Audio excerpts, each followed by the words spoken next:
Bir də baxırıq. No, not, noun. Bunların üçünün görə bir-birindən fərqi nədir? No-dan sonra a book deyə bilmərik. Yəni, artikellı sayılan təksim götürə bilmərik. Nə götürəcəyik? No books, no time. Sayılan, cəmisin, sayılmayan təksim. Düzdürmü? Bu cür götürülür. Not. No-dan sonra eni də işləmir, ha? Olmaz. No, eni deyə bilmərik. Yəni, səhvdir. Not.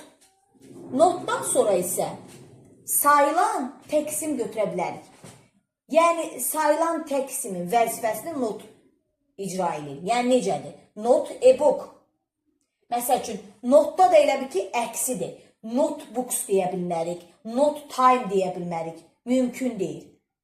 Not o köməyi kimdən alır? Özünə bir sirdaş götürür, enini.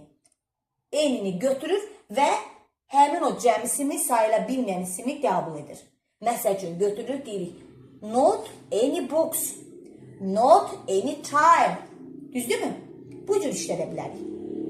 Not a book. Bu cür istifadə edə bilirik. Yəni, notebook da deyə bilmərəm. Sayılan təksimi artiklsız da verə bilmərəm. Not a book olmalıdır burada.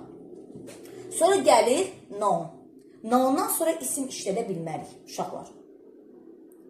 Üçü də eyni tərcümədir. Heç biri, yəni tərcümə olunca heç biri, heç demək mənasını verir. Amma hərəsinin özünə aid bir funksiyaları var. Noundan sonra da isim işləmir. Feil işlədə bilərik noundan sonra. Noundan sonra biz isim işlətməyimiz üçün of sözünü onların arasında əlaqə yaradır. Noun of the girls xəbəri nədədir? Təkdə götürəcəyik.